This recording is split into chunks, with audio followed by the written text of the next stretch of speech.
Tá legal. Tem a minha colinha ali para se eu me enroscar em alguma coisa, mas vamos tentar discutir juntos a prova, lembrar o que a gente tem que provar, né? Então, o que a gente quer é que a nossa solução no final, o T que o algoritmo devolve no final, seja uma árvore, ou seja conexo e não tenha ciclos, seja uma árvore, em particular, geradora, quer dizer, alcance todos os vértices, e seja de custo mínimo. Então, vamos começar com não ter ciclos, porque vai ser a parte mais fácil, tá? Para ter ciclo, tem algumas provas que são tão diretas que eu me sinto até mal, porque parece que eu estou roubando. Assim, para ter ciclo, eu tenho que adicionar alguma aresta que forma um ciclo. Eu só cresço o T nesse ponto aqui, é o único lugar que o T ganha novos elementos, novas arestas. E a condição para entrar aqui é justamente não formar ciclo. Então, explicitamente, isso eu não preciso provar. Tipo, o meu algoritmo garante que ele nunca adiciona uma aresta que gera ciclo, portanto, ele nunca forma ciclo. Tá? Não tem como. Tá? O T que eu vou devolver no final não vai ter ciclos, essa é a parte mais tranquila. Tá? Então, que não tem ciclos, beleza. Tudo bem? Agora, o que não vai ser tão simples assim é a parte de ser conexo. Até porque isso não é verdade até o final do algoritmo, né? Quando começa, tá os componentes, eu apaguei aqui o desenho, mas estavam os componentes, cada vértice isolado na sua. Eu vou adicionando arestas e vou conectando aos poucos, só no final que eu vou ter todos os vértices conectados ali, hopefully, né? É a ideia. Mas o que acontece? O que acontece é que eu vou olhar, vamos pensar, para entender o que a gente tem que provar, a gente tem que olhar o que o algoritmo faz e o que teria que dar errado para ele não conectar todo mundo. Então veja, todas as arestas são consideradas. É na ordem crescente, mas isso não vem ao caso agora, porque isso aqui vai ser relevante para o custo. Tá? O ponto é, toda aresta é considerada. Tá? E o único motivo para eu considerar uma aresta e ela ser descartada é se ela gerar um ciclo. Tá?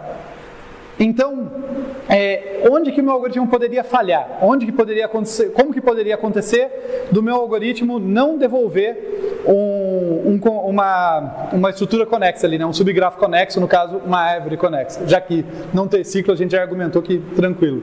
De duas, uma. Ou tem algum corte que ele não pega uma aresta que atravessa esse corte, porque não tem aresta, né? Porque afinal ele considera todas as arestas, né? Ou então ele até pega essa aresta, mas ele fala, opa, não passa no teste e ele não coloca. Tá? Então a gente vai basicamente mostrar que isso não acontece. Tá? E para isso, eu vou começar formalizando um pouquinho mais uma coisa que eu passei meio rápido na aula sobre Prim, porque aquela aula, de novo, era um pouco mais cheia e tal, né? E daí tem uma propriedade que a gente usou lá, mas eu falei ela meio implicitamente, meio intuitivamente eu não defini tão bem, que é a propriedade do corte vazio. Na verdade, acho que é o lema do corte vazio, já corrijo ali, tá? Nós temos aqui o lema do corte vazio. O que esse lema diz? Deixa eu ajudar a minha memória aqui. O lema do corte vazio vai dizer que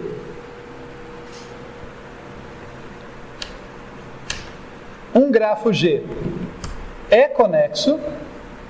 Então, um grafo G é conexo, C e somente C, então setinha nos dois sentidos, existe... perdão, aqui eu estou falando que ele é, né? Não... Então, C e somente C, não existe um corte AB vazio. E por corte AB vazio, o que eu estou querendo dizer... eu estou me referindo à fronteira dele, né? Não existe um corte, não existe nenhuma maneira de biparticionar os vértices do grafo de modo que não tem nenhuma aresta atravessando, tá?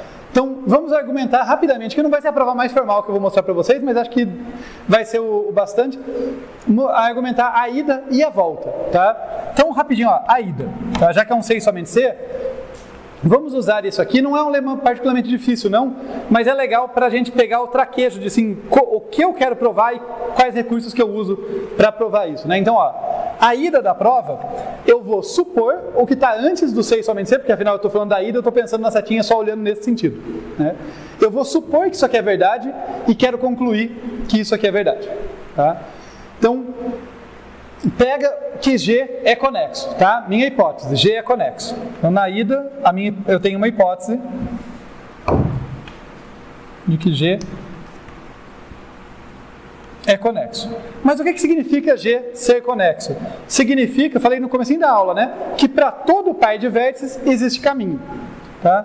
Então, para todo par UV, existe P, deixa eu escrever que fica mais intuitivo, existe um caminho P de U para V. Tá? Então é importante entender o que significa a nossa hipótese, né? Então, a hipótese de que G é conexo implica, ela garante, né, ela é sinônimo, está na definição dela do que é ser conexo, que para todo par de vértices UV vai existir um caminho de P que vai de U para V. E o que eu quero mostrar? E aqui é importante, porque essa é uma parte que confunde a gente. Eu quero mostrar que não existe corte AB vazio. Quando eu quero mostrar uma coisa tão forte, olha, não existe. Para todos os cortes, nenhum deles é vazio. Se vocês lembrarem, o número de cortes de um vértice, de um grafo, né, é 2 elevado a n menos 2. Né? Porque, basicamente, toda maneira que eu tenho, todo subconjunto não vazio, e que não seja o próprio conjunto total de vértices, induz um corte. Já uma galera desse lado, e o que sobrou está do outro lado, produz um corte. Então, como que eu mostro um negócio para algo que tem um número tão grande de cortes? Percebem a dificuldade? Eu quero mostrar que, olha, nenhum desses cortes é vazio, não existe corte vazio. Quando eu quero mostrar para qualquer um, eu pego esse objeto de modo genérico. Uma das maneiras é essa. Tá? Então eu vou falar assim, olha, seja AB um corte qualquer. E foco na palavra qualquer aqui. Já que eu quero provar que um negócio para todos os cortes, que nenhum deles é vazio, pega um qualquer. Então seja AB um corte qualquer com U pertencente a A e V pertencente a B. Aqui deixa claro, pode parecer contraditório, que eu acabei de falar que peguei um qualquer e logo depois eu estou supondo que U pertence a A e V pertence a B. Vejam, é só nome, eu não estou falando que são esses U e V aqui, tá? Até porque aqui eu estava falando para qualquer par, né? A única coisa que eu tenho certeza quando eu pego um corte qualquer é que nenhuma das partes é vazia. Pela definição de corte, tem que ser um conjunto que não vazio e que não contém todos os vértices. Então tem que ter alguém em A e alguém em B. Chama um dos caras que está em A de U, chama um dos caras que está em B de V. Simples assim. Tá? Então isso aqui não está restringido de nenhuma forma. Qualquer corte AB, eu posso pegar um U de um lado e um V do outro. Concorda? E daí a gente usa essa hipótese aqui. Como existe caminho de U para V para qualquer par de vértices, desenha o A aqui, o U está desse lado. Desenha o B aqui, o V está desse lado. O caminho P pode navegar o quanto ele quiser, em algum momento ele tem que cruzar a fronteira. Né? Esse aqui é o caminho P, que tem que existir, que vai de U para V. Não tem jeito de eu ir de U até V no caminho P, sem que alguma aresta de U tenha uma ponta no subconjunto A e outra ponta no subconjunto B. Em algum lugar, no momento, ele tem que cruzar a fronteira. Ok? Não existe teleporte no grafo. E isso implica, então, que esse corte qualquer, absolutamente genérico que eu peguei, tem uma aresta cruzando ele. Tá? Então, se o grafo é conexo, não tem corte vazio. Porque o P tem que existir, né? Na definição de conexo, o P tem que existir, portanto, essa aresta tem que existir, o corte não pode ser vazio. Beleza? Então provamos que o corte não é vazio a partir de um corte genérico e desse caminho que tem que ir de um lado para o outro, que tem que ser verdadeiro. O que a gente vai precisar na nossa demonstração agora, da corretude do nosso algoritmo, é a ida desse teorema. Mas só para dar a ideia da volta, tá? Até como eu falei pelo exercício de provar as coisas, na volta, o que eu quero mostrar? Eu quero mostrar que, olha, não existe corte AB vazio, implica que G é conexo. Então a volta,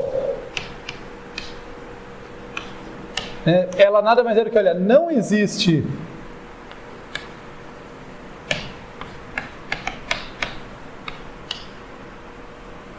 corte AB vazio, implica que G é conexo.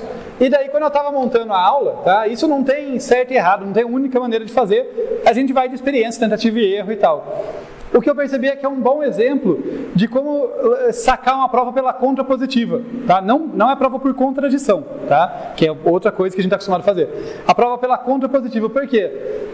Porque, de novo, não existe corte AB vazio, que é a minha hipótese, nesse caso aqui, de provar a volta, né? Eu suponho que isso é verdade e vou provar aquilo.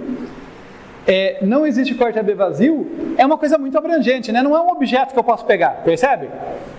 Não, está dizendo que qualquer objeto daquele tipo não é vazio. Tá? Daria para fazer uma prova direta? Daria, não estou dizendo que não dá. Mas eu gosto da ideia de fazer a contrapositiva. Vocês lembram da contrapositiva? Se A implica B, isso é equivalente a não B implica não A. Tá? Contrapositiva é isso aqui, olha. A implicar B é equivalente aqui a não B implica não A. Isso quer dizer que eu posso provar essa afirmação provando uma afirmação equivalente que é... O que é não B? O que não é o que vem depois? Olha, G é conexo. Eu posso provar aqui, olha. G não é conexo. Tá? E agora eu quero provar não A. Eu quero provar que existe corte vazio. Tudo bem? Como eu falei, eu estou usando isso aqui mais para ajudar vocês a exercitar técnicas de prova, né? Então, me parece conveniente trabalhar com a contrapositiva. Vejam, é equivalente, então eu vou provar isso aqui. Só que eu vou provar isso aqui a partir dessa afirmação, que é equivalente. E por que eu digo que ela me ajuda? Pelo menos para o meu jeito de pensar. Porque quando eu digo que G não é conexo, quer dizer... Agora não vou nem desenhar mais, vejam aqui comigo a imaginação.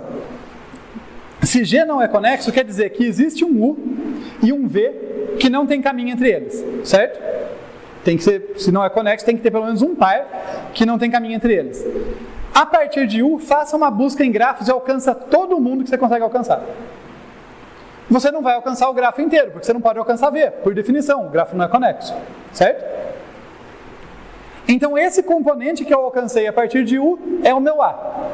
Todo o resto que eu garanto não ser vazio porque o V está lá, é o meu B. Isso é um corte do grafo, é uma bipartição, concordam? Todo vértice ou vai estar em A ou vai estar em B. Pode ter alguma aresta atravessando esse corte? Vejam que por construção eu fiz uma busca a partir de U, alcançando todo mundo que eu chegava. Se tiver uma aresta atravessando, isso eu teria pego ela, né? Eu teria avançado ali. Então, por construção, esse corte é vazio. Tá? Então, é uma prova mais algorítmica, né? Olha, eu peguei um parzinho, se o G, né, quer dizer, se o G não é conexo, que é a minha hipótese, eu pego um parzinho que não tem caminho de um para o outro e construo o meu corte, daí eu mostro que de fato existe um corte vazio. Então tem essa relação. É conexo, se e somente se não tem corte vazio, está provado. Beleza? Vamos ficar só com o resultado agora para avançar na demonstração do nosso algoritmo.